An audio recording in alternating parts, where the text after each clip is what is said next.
Hello students, আজকে তোমাদের সামনে যে বিষয়টা নিয়ে আমি আলোচনা করতে এসেছি সেটা হচ্ছে একটা ইম্পর্টেন্ট বিষয়। এসএসসি এমটিএস এবং পিএসসি ক্লার্কশিপ এই দুটো পরীক্ষার মধ্যে এমন কিছু মিল খুঁজে বার করা বা এমন কিছু সাদৃশ্য খুঁজে বার করা যাতে আমরা একটা প্রিপারেশনের মধ্য দিয়ে দুটো পরীক্ষাকে টার্গেট করতে পারি। আমি প্রতিদিন বিকাল 4টের সময় ক্লাস নিতে গিয়ে দেখতে পাই যে তোমরা ইমপ্রুভ করেই চলেছো। সেখান থেকে আমার মনে হয়েছে কোথাও যে স্টুডেন্টসকে এমন একটা কিছু দিই বা স্টুডেন্টদের জন্য এমন একটা কিছু আমি আয়োজন করি যেখান থেকে স্টুডেন্টস এখানে পিএসসি ক্লার্কশিপ এবং এমটিএস দুটো পরীক্ষাকেই টার্গেট করতে পারে। তোমরা জানো যে এমটিএস এর ডেট দিয়ে দিয়েছে এবং পিএসসি ক্লার্কশিপের ডেট অলরেডি বিন অ্যানাউন্সড। তো সেক্ষেত্রে আমরা এমন কি করে প্রিপারেশন নিতে পারি যাতে দুটো পরীক্ষাকে একসাথে সামলাতে পারি। একটা রাজ্য সরকারের পরীক্ষা, একটা হচ্ছে কেন্দ্রীয় সরকারের পরীক্ষা। দুটো পরীক্ষার মধ্যে মিল কোথায় যেখান থেকে আমরা নিজেদেরকে আরো ডেভেলপ করতে পারবো। তো হ্যাপি ইন্ডিপেন্ডেন্স ডে এভরিওয়ান, সকলকে। 2024 সালে আমি দাঁড়িয়ে তোমাদের জন্য এই ভিডিওটা করছি শুধুমাত্র এইটুকুই তোমাদের জন্য। আজকে ইন্ডিপেন্ডেন্স ডেতে আমি কামনা করি যাতে সবাই এবছরের মধ্যে একটা চাকরি নিজেদেরকে সিকিউর করতে পারো, একটা গভর্নমেন্ট জব, এবং সব থেকে বড় কথা এই এমটিএস এবং ক্লার্কশিপের মধ্যেই কিছু না কিছু একটা জব তোমরা পাও। এমনও একটা উইশ করতে পারি তোমাদের জন্য, যেটা হয়তো তোমাদের কাছে এটাও ঘটে গেল যে তোমরা এসএসসি এমটিএসও পেলে, আবার তোমার পিএসসি ক্লার্কশিপও পেলে। ডিসিশন নিতে পারছো যে কোনটা তোমাদের ক্ষেত্রে, তোমরা কোন চাকরিটা করবে। এরকমও তো হতে পারে, হোক না সেরকম কিছু। Wish you all the best students for your examinations. তো এরপর চলো তোমাদেরকে কিছু কথা বলি যে কথাগুলো খুব ইম্পর্টেন্ট আজকের এই ক্লাসটা তার জন্য নিয়ে আসা। দেখো, পিএসসি ক্লার্কশিপ আর এসএসসি এমটিএস এর মধ্যে তফাৎ কোথায় বা সিমিলারিটিস কোথায়? কিছু না কিছু তো সিমিলারিটিস আছে, না হলে এই ক্লাসটা নিয়ে আসবো কেন? কিছু না কিছু তো এখান থেকে তোমরা প্রিপারেশনের একটা বড় জায়গা করে তুলতে পারবে, না হলে এই ক্লাসটা নিয়ে আসবো কেন? এই ক্লাসটা থেকে এমন কিছু রসদ পাবে যেখান থেকে, যে কিছুক্ষণ আগেও বুঝে পাচ্ছিলে না যে কি করে তোমরা প্রিপারেশন নেবে, সেই প্রিপারেশন আজকে যেন একটা অন্য আঙ্গিক নিয়ে নেয়। তো চলো একটু ডিসকাস করি যে এসএসসি এমটিএস এবং পিএসসি ক্লার্কশিপ এই দুটো পরীক্ষার মধ্য দিয়ে আমরা এক ঢিলে কি করে দু পাখি মারতে পারি, অথবা আমরা একটা প্রিপারেশনে কি করে দুটো প্রিপারেশনকে টাচ করতে পারি। অর্থাৎ প্রিপারেশন হোক একটা, পরীক্ষা হোক অনেক। এইরকমই কিছু গল্প বলতে চলেছি এই ভিডিওতে। চলো দেখা যাক। দেখো, প্রথম যে জিনিসটা নিয়ে কথা বলতে হচ্ছে কিনা এক্সামস। এই এক্সামস কটা আছে আমাদের কাছে? এক্সামস আছে আমাদের কাছে দুটো, একটা হচ্ছে এসএসসি এমটিএস, একটা হচ্ছে ক্লার্কশিপ। তো এই এসএসসি এমটিএস আর ক্লার্কশিপ দুটোর মধ্যে যদি আমি ডিফিকাল্টি লেভেল বলি, মোর অর লেস সেম। অর্থাৎ দুটোর মধ্যে ডিফিকাল্টি লেভেল প্রায় কাছাকাছি। যদি আমি সিএইচএসএল এর সঙ্গে তুলনা করতাম, তাহলে হয়তো সিএইচএসএল কে আমি এগিয়ে রাখতাম ক্লার্কশিপের থেকে। এবার কোন জায়গাতে এক্সামের দুটোর মধ্যে একটু পার্থক্য আছে একটু ভালো করে বোঝো। এই যে এমটিএস এক্সামিনেশনটা, এটা প্রতি বছর হয়। এখানে প্রিভিয়াস ইয়ার্স কোশ্চেন আছে, এখানে প্রিভিয়াস ইয়ার থেকে কোশ্চেন রিপিট হয়। এই প্রিভিয়াস ইয়ার্স কোশ্চেন প্র্যাকটিস করলে তুমি কিছু সাজেস্টিভ কোশ্চেন তৈরি করতে পারো, এবং যার ফলে এর কাট অফটা একটু বেড়ে যায়। আর ক্লার্কশিপের ক্ষেত্রে কি হয়, ক্লার্কশিপ 5 বছর আগে হয়েছিল, আবার হচ্ছে। আশা করা যাচ্ছে যে যদি প্রতি বছর এরকম ক্লার্কশিপ হয়, তাহলে আমাদের কাছে এটা একটা সুবর্ণ সুযোগ হয়ে যেতে পারে নিজেদেরকে ক্লার্কশিপে এনরোল করার জন্য। কিন্তু তারপরেও আমি যদি বলবো যে এখনো ক্লার্কশিপের যে সময়টা আছে, সেই সময়টা যদি তুমি নষ্ট না করো, তাহলে ক্লার্কশিপও তোমার হাতে চলে আসতে পারে। তাহলে দুটো পরীক্ষার মধ্যে কিছু তো সিমিলারিটিস থাকবে। তাহলে সিমিলারিটিস কি হতে পারে? সিলেবাস। দেখা যাক সিলেবাস কি আছে। দেখো, সিলেবাসের কথা বলতে গেলে প্রথমেই আমি যাব যে ক্লার্কশিপের সিলেবাসের ক্ষেত্রে ক্লার্কশিপের তিনটে সিলেবাস। একটা সিলেবাসের মধ্যে তিনটে সাবজেক্ট। একটা হচ্ছে ইংলিশ, ঠিক আছে, আমার নিজের সাবজেক্ট বলে আমি ইংলিশটাকে প্রথম লিখলাম তা নয়। তারপর হচ্ছে কিনা জিকে, তারপর হচ্ছে কিনা এখানে ম্যাথ। বোঝা গেল? তাহলে এই তিনটে সাবজেক্টের উপর আমরা পরীক্ষা হবে আমাদের ক্লার্কশিপে। আর এমটিএস এর কি? না, এমটিএস এর হচ্ছে মেইন দুটো সাবজেক্ট, অস্বীকার করে লাভ নেই, সেটা হচ্ছে ইংলিশ আর জিকে, যেটা হচ্ছে কিনা স্কোরিং। আবার ম্যাথ এবং জিআই, এইগুলোকে তোমাকে পাস করতেই হবে, তবে কিনা এই খাতাটা দেখবে। আমি বারবার বলছি তোমাদেরকে, যদি এই জায়গায় উইক থাকো, তাহলে কিন্তু এই জায়গাটাকে ভালো করে রিকভার করতে হবে, কিন্তু স্কোর করতে হবে এই জায়গাতে। তাহলে এই হলো কিনা সিলেবাস। আমি সিলেবাস জানি খুব ভালোভাবে, কিন্তু সিলেবাসটার মধ্যে কোনো সিমিলারিটিস কি আছে? একদম আছে। দেখো, আমি যদি প্রথম জিকের কথা বলি, এই জিকের মধ্যে যে পোর্শনস গুলো, সেগুলো অনেক মিল আছে আমাদের এসএসসি এমটিএস এর সাথে। যেমন ধরো, এই জিকের মধ্যে হিস্ট্রি, জিকের মধ্যে জিওগ্রাফি, জিকের মধ্যে কারেন্ট অ্যাফেয়ার্স, ঠিক আছে, এগুলো তো আর পিএসসি ক্লার্কশিপ আর এমটিএস এর জন্য কিছু আলাদা হতে পারে না। কারেন্ট অ্যাফেয়ার্সই হয়, হিস্ট্রি হিস্ট্রি হবে, জিওগ্রাফি হবে, পলিটি হবে। তো এই চারটে সাবজেক্ট কিন্তু প্রিপারেশন একই রকম থাকবে। অর্থাৎ history, geography, polity and current affairs, এবং এখান থেকেই মেন নাম্বারটা উঠবে। আর একটা বড় জায়গা এদের ওপরে, সেটা হচ্ছে কিনা স্ট্যাটিক জিকে। তো আমরা আগে এই 5টা চ্যাপ্টারকে কমপ্লিট করবই করব এই 30 দিনের মধ্যে। 30 ডেজ তোমার কাছে সময়। এই 30 দিনের মধ্যে আমরা 5টা জায়গা কমপ্লিট করবো, ভালো করে বুঝে নাও। একটা হচ্ছে static GK, 2 number history, 3 number polity, 4 number geography, 5 number হচ্ছে কিনা কারেন্ট অ্যাফেয়ার্স। বাকিগুলো তো আমরা করছি এবং আমরা সমস্ত টিচার তোমাদেরকে চেষ্টা করে যাচ্ছি। ম্যাথের ক্ষেত্রে দেখো, যদি বলি যে এসএসসি এমটিএস আর ক্লার্কশিপের মধ্যে পার্থক্য কি, তো এখানে একটা পার্থক্য লক্ষ্য করাই যায়। সেটা হচ্ছে ম্যাথের ক্ষেত্রে তোমার পিএসসি ক্লার্কশিপে তোমার আগের বছর যে কোশ্চেন ট্যালি করা দেখা যাচ্ছে সেখানে তোমার এরিথমেটিকটা অনেকটা পোর্শন জুড়ে, কিন্তু এখানে যে ম্যাথটা থাকবে সেই ম্যাথে তোমার এরিথমেটিকও থাকবে এবং তার সাথে অনেক কিছুও থাকবে। ঠিক আছে? তো এরপরে এই ম্যাথটা যদি আমি প্র্যাকটিস করতে পারি তাহলে কিন্তু আমি এসএসসি এমটিএস এর ম্যাথটাও কিন্তু আমি এখান থেকে বেরিয়ে যেতে পারবো। ঠিক আছে? এরিথমেটিক বা তার সঙ্গে যদি কিছু মেনসুরেশন এবং আরো কিছু যদি চ্যাপ্টার প্র্যাকটিস করা যায়, তো বিশেষ করে এরিথমেটিকের উপর তুমি জোর দাও, কেন এই দুটো ক্ষেত্রেই তোমার কাজে লাগছে। এরিথমেটিকও তোমার লাগছে তোমার এসএসসি এমটিএস এ, এবং এটা হচ্ছে তোমার পিএসসি ক্লার্কশিপে। যেহেতু তোমার ম্যাথ আর জিআইটা হচ্ছে কোয়ালিফাইং, তাহলে তুমি এখান থেকে কোয়ালিফাই করে যেতে পারবে এবং ম্যাথটাকে এমন প্রিপারেশন নাও যাতে তোমার এই ম্যাথটা কাজে লেগে যেতে পারে পিএসসি ক্লার্কশিপের জন্য। 3 নম্বরে আসছে কিন্তু ইংলিশ, এবং ইংলিশের ক্ষেত্রে দেখো আমি স্বতন্ত্রভাবে আগেও যে কথা বলেছি এখনো সেই কথা বলছি। ইংলিশকে আমি 3টে সেকশনে ভাগ করতে পারি। ঠিক আছে? এই ইংলিশটাকে আমি 3টে সেকশনে ভাগ করতে পারি। একটা হচ্ছে কিনা বেসিক লেভেল, যেটাকে আমরা বলি কনসেপচুয়াল ইংলিশ। তারপর হচ্ছে কিনা তোমার প্র্যাকটিস। তারপর হচ্ছে কিনা অ্যাডভান্স সেকশন। ঠিক আছে? তো এই বেসিক লেভেলটা যদি ইউপিএসসি পড়াই আমি, বা ইউপিএসসি আমি একসময় পড়িয়েছি, ইউপিএসসি, ডাব্লিউবিসিএস, তুমি কি ভাবছো যে এদের ক্ষেত্রে তোমার বেসিক আলাদা? একদম নয়। বেসিক এবং প্র্যাকটিসটা তুমি একই থাকবে, সেটা ডাব্লিউবিপির জন্য নাও, পিএসসি ক্লার্কশিপের জন্য নাও, অথবা তোমার এসএসসি এমটিএস এর জন্য নাও। আমাদের যে এসএসসি এমটিএস ব্যাচটা চলছে সেখানেও কিন্তু আমি এখানে বেসিকটা করিয়ে দিয়েছি এবং সেখান থেকে কোশ্চেন আনসার করিয়ে দিয়েছি। তো এটা গেল কিনা তোমার এখানে যে বেসিক সবার ক্ষেত্রেই সমান, অর্থাৎ আমার এমটিএসসি এর পরীক্ষা দিই অথবা ক্লার্কশিপের পরীক্ষা দিই, আমাকে বেসটা কমপ্লিট করতেই হবে এবং সেটা পেড ব্যাচে ভালোভাবে কমপ্লিট করা আছে। যে কোনো পেড ব্যাচে যদি এমটিএস বলো, এমটিএস কারেন্ট চলছে, সেখানেও কিন্তু আমি কমপ্লিট করে রেখেছি। ওই জন্য অনেক সময় বলি যে এমটিএস এর ব্যাচ নাও, সেখান থেকে তুমি পিএসসি ক্লার্কশিপের সিলেবাস কভার করে দিতে পারবে। এরপর যেটা যাবো সেটা কি না প্র্যাকটিস সেকশন। তো এইগুলো যখন আমি করলাম, তো এইগুলো আমাকে তো প্র্যাকটিস করতে হবে। এইগুলো যখন আমি করলাম, তো এগুলোকে তো আমাকে প্র্যাকটিস করতে হবে। সে প্র্যাকটিসটা কি না, এখান থেকে বিভিন্ন কোশ্চেন আনসার এইগুলোকে আমাকে প্র্যাকটিস করতে হবে। যেমন ধরো চ্যাপ্টার ওয়াইজ প্র্যাকটিস, প্র্যাকটিস দু রকমের হয়। একটা হচ্ছে চ্যাপ্টার ওয়াইজ প্র্যাকটিস, আর একটা হচ্ছে মিসলেনিয়াস প্র্যাকটিস। চ্যাপ্টার ওয়াইজ প্র্যাকটিসের মাধ্যমে তুমি একটা প্রথম করলে, তারপরে মিসলেনিয়াস প্র্যাকটিস করলে। এই অ্যাডভান্স সেকশনের 3টে ভাগ থাকা। অ্যাডভান্স সেকশন প্রথমটা কিনা প্রিভিয়াস ইয়ার কোশ্চেন, 2 নাম্বারটা হচ্ছে সাজেস্টিভ কোশ্চেন, 3 নাম্বারটা হচ্ছে মক টেস্ট।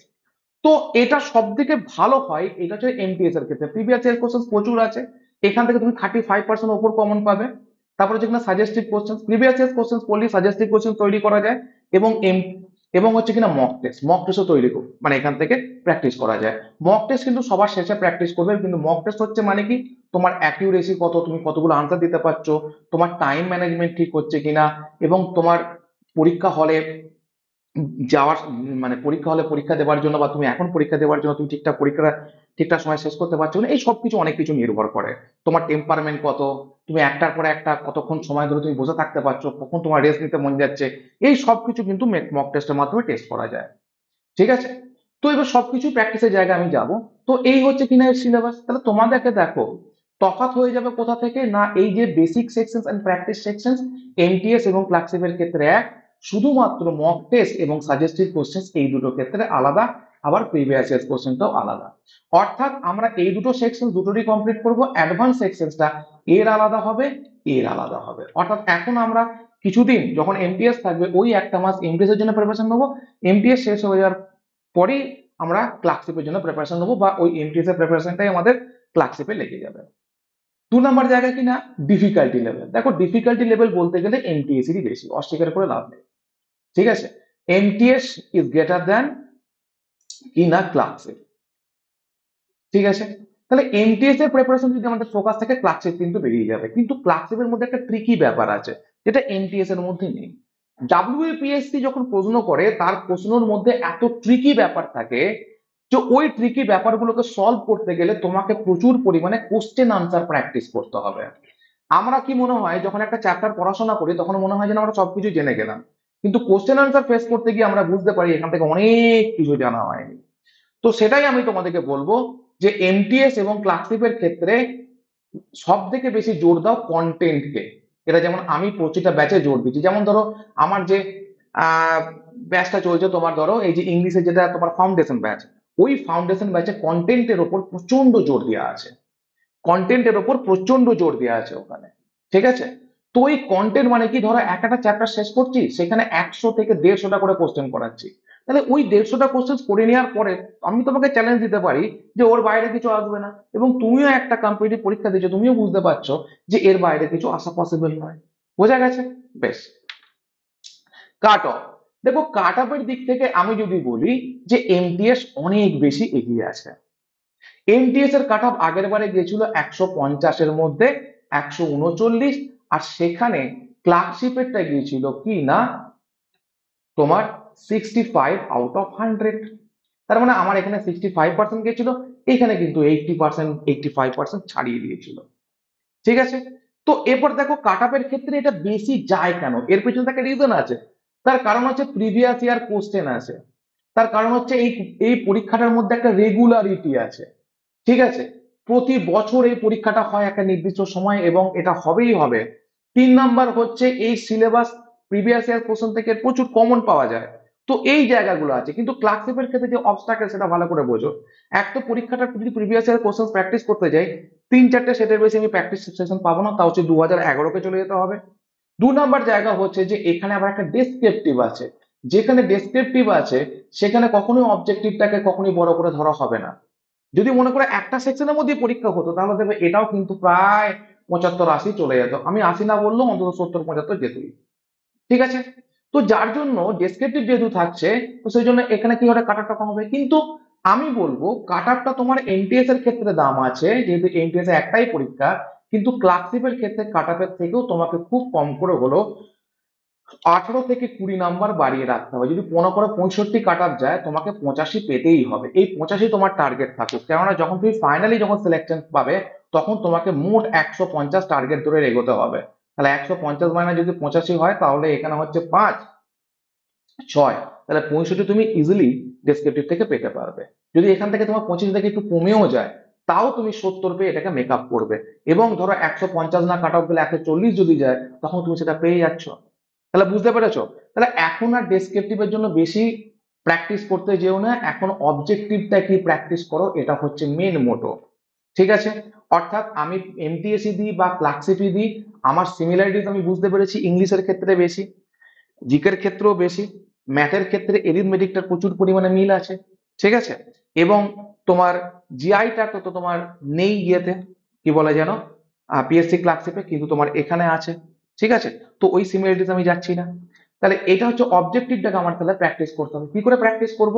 না, প্র্যাকটিসের ধরনটা একটু বলে দিচ্ছি তোমাদেরকে। সেটা হচ্ছে কি না, প্রথম আমাকে কিন্তু একটু কনসেপচুয়াল পড়াশোনা, তার সঙ্গে কি না কোশ্চেন আনসার প্র্যাকটিস করে নেবো, এটা হচ্ছে আমার বেস। এই বেস হয়ে পর কি হবে না প্র্যাকটিস, এই প্র্যাকটিসের পর কি আসবে না রিভিশন। ঠিক আছে? ইজ ইকুয়াল টু কি না সাকসেস। 90% বা 98% স্টুডেন্টস এই দুটোকে ভালো করে মেনটেন করে। কেউ বেসিকটা কোশ্চেন আনসার করলো বা প্র্যাকটিসে গেল, কিন্তু রিভিশনে কেউ যায় না। আমি যদি বলি কোন একটা স্টুডেন্ট 10 ঘন্টা এটা প্র্যাকটিস করছে, 10 ঘন্টা এটা প্র্যাকটিস করছে, 10 ঘন্টা এটা প্র্যাকটিস করছে, তার নেট রেজাল্ট কিন্তু 1000। কিন্তু একটা স্টুডেন্ট এটা 100 ঘন্টা করছে, এটাও 100 ঘন্টা করছে, কিন্তু এটা একটা জিরো করছে। তাহলে 100 × 100, জিরোর সঙ্গে তুমি যাই গুণ করো, তোমার নেট রেজাল্ট কি হবে না জিরো। বোঝা গেল না বুঝতে পারলে না? তো তার মানে রিভিশন ইজ ভেরি নেসেসারি। তার মানে খুব কম করে 30 দিন থেকে 35 দিন তোমাকে রাখতে হবে রিভিশনের জন্য।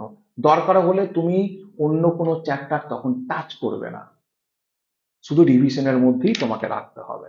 বোঝা গেল না বুঝতে পারলে না বলো? বোঝা গেল না বুঝতে পারলে না?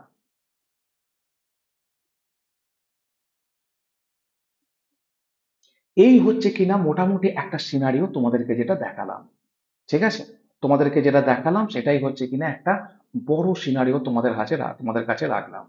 তো এভাবে যদি আমরা প্র্যাকটিস করে যেতে পারি, এভাবে যদি সিমিলারিটি খুঁজে যদি আমরা প্র্যাকটিস করে যেতে পারি, তাহলে কিন্তু আমরা অনেকটাই ভালো প্রিপারেশন নিতে পারবো এবং পরীক্ষায় চান্স পাওয়াটা কোনো ব্যাপার নয়। যদি তুমি বেস মানে মানে বেসটা মানে কনসেপচুয়াল পড়াশোনা, তার সাথে প্র্যাকটিস, তার সাথে যদি রিভিশনটা ঠিকঠাক করে রাখো, ঠিক আছে? কিন্তু এটাই শক্ত হয়ে যাবে যদি এদের মধ্যে একটাকেও আমরা মিস করে যাই।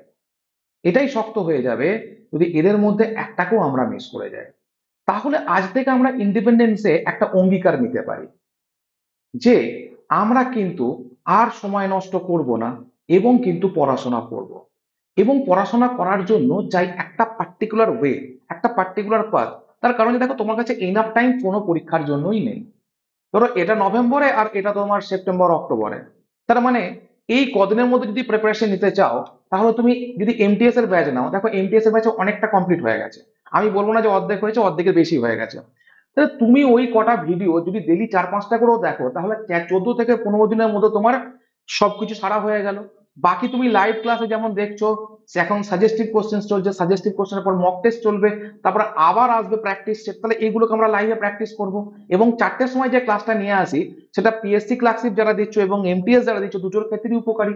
তাহলে সেটাতে আমরা প্র্যাকটিস থাকছে। কিন্তু এই প্র্যাকটিস যে করছো, আনন্দ পাচ্ছ, ডিলাইট পাচ্ছ, এই ডিলাইট পাওয়া যায় না যখন আমরা রিভিশন করি। কিন্তু এই রিভিশনের মধ্যেও তোমাদেরকে ডিলাইট মানে রিভিশনের মধ্যে তোমাদেরকে কিন্তু আনন্দ খুঁজে পেতে হবে। সেই আনন্দ কি করে খুঁজে পাবে? না, যখন তুমি রিভিশনটা অন্য পদ্ধতিতে করবে। সেই পদ্ধতি কি?